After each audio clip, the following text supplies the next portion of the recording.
talking about the crazy upcoming Dragon update. So I know it's been a good minute, but we're finally here, okay? So let's start. So the first thing I want to talk about is the lack of communication from the Bloxroot team over the last year, alright? If you know Bloxroot as a whole, you know we haven't really been very active with posting update progress outside of the trailers. Like, we never really been about that. We've never done that ever. I know that sucks for you guys, but we always let the word do the talking instead of yapping about the struggles, alright? For you guys, that sucks, and I admit to it, it really sucks because you guys are left in the dark. You guys don't know what's going on, but we just try to keep things positive as a whole. This update was really ambitious, and it just kept getting more and more ambitious. We kept adding more stuff than we planned to originally. We realized we let everyone down with the delays, but it's definitely not due to the lack of effort from the devs. I just want to put emphasis on that. It's definitely not due to that because the devs have been going absolutely crazy in the background, okay?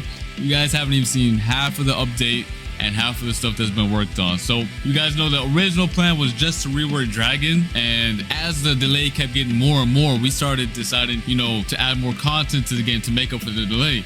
But that ended up making the delay even worse. We just kept adding more and more content, and the delay got even worse. We got extremely lucky that you guys as the supporters of Bloxroot have been very supportive of the game. You guys have been still playing the game every single day. The numbers are still up. Y'all have been absolutely insane, and thanks to you guys over the last few months, the devs have been given time to lock in and focus on major game overhauls. I'm not even trying to glaze, but I'm talking about some really good stuff here, okay? These major revamps are what makes this update special, and you guys will see that in just a second. Just give me some time, all right? And like any other update, the devs would rather show you all their hard work. We're gonna show you everything we've laid out in these last couple of months, and we about to show it right now. All right, and to start it off, this update is gonna introduce a couple of new islands in C3. I'm not talking about completely new islands, but reworked and revamped visually and performance wise. They are nice. I'm telling you, these islands looking really nice. We did hear about your guys' performance issues on mobile and other consoles. Thankfully, Roblox has released new performance tools over the last few years that can help out with that, and we wanted to include them a while ago,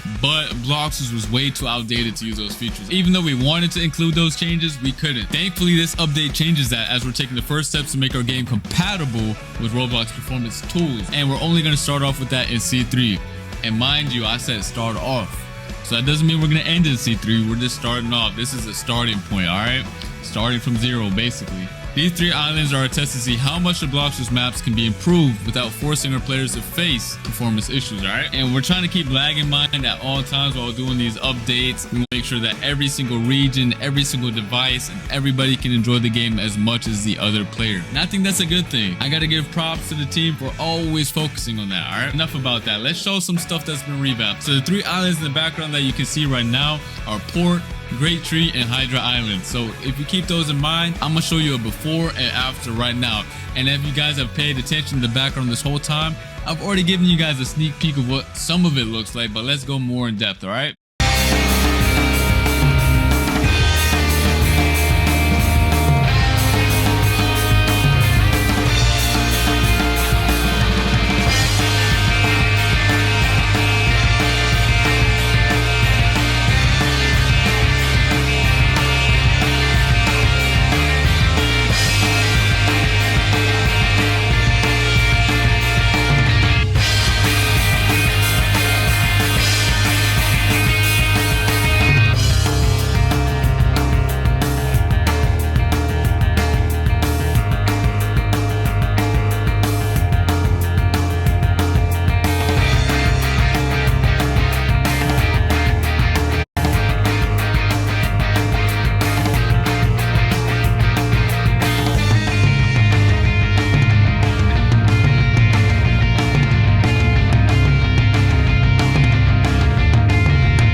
As you guys can see here, the islands got completely rehauled. The buildings got changed. The textures got changed. The models got changed. It looks amazing. And I'm not even trying to be glazing right now, but let's keep it real. The before and after is wild, okay?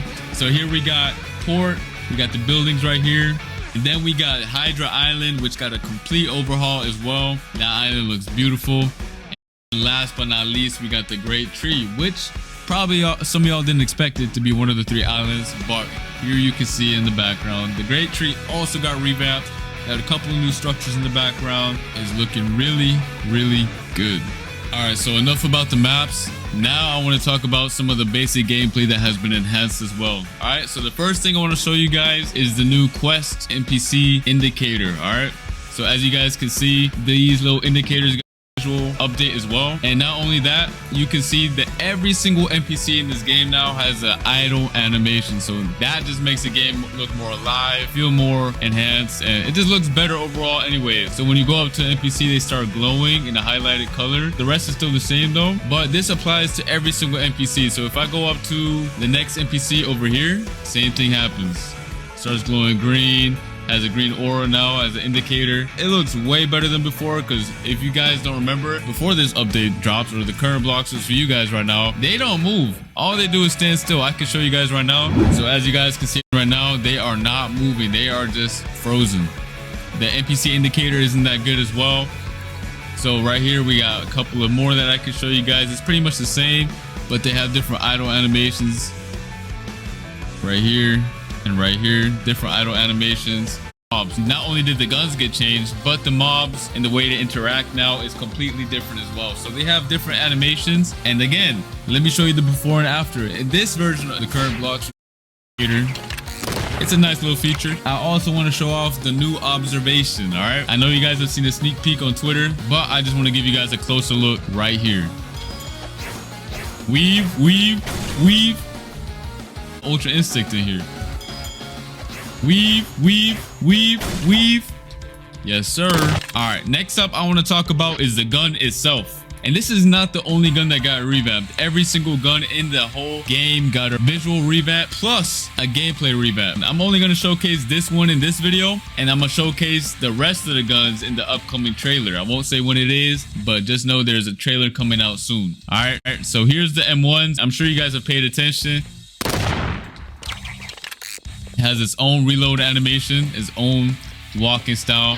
When you sprint and dash as well, has its own animation. Plus, it shoots twice. So the gun mains are eating good this update. Every single gun main in the game is eating good. All right, and this is what it looks like with the purple aura. Tell me the new aura effects are not sick. Like, I can show you again a before and after, but I feel like you guys already know. But yeah, this is what the new auras look like for some weapons. I'll show that off again in another video, but here's just a little sneak peek of the aura colors. All right, another fact is with the old gun system, you can see how this gun shoots 2 times before reload. The devs now added the new combat system for the weapons and other stuff. It also makes it possible for the devs to add all types of weapons to interact with players or enemies. All right, next up I want to talk about the new ability HUD. All right, as you guys can see right here, these are the new icons and the new ability HUD in general, okay? So for those of you who struggle to keep track of your cooldowns and stuff like that, now you can see when it's back off of cooldown. So T is obviously your V3 ability, which also got a visual revamp, and this is a little sneak peek of one of them. Next up on J, you have your aura, so now you can see if it's active or not. It will have a little highlight right here. For those of you who always forget to turn it on, you can see if it's on or not right here now. And then the same goes for your observation. You can see how many charges you have left right here. You have 9. I have 9 out of 9. It hits me, for example. Now you can see those charges go down. Weave, weave, go down. Weave, weave, weave. Told you guys, Ultra Instinct. You can see the charges right here go down. All right, and then next up we have the R key, which is a flash step. You can also see it go on cooldown right here. Has a little timer, and you can see when it's back up. And you don't have to like assume when it's back up. You just know. Boom. Actually has a 10-second cooldown. Don't quote me on the rest. And last but not least, we have the V4 cooldown, and let's see it, which is going to be the Y key. You can see I can use it right now. Before it was grayed out, and now since my bar is full, I can just press Y.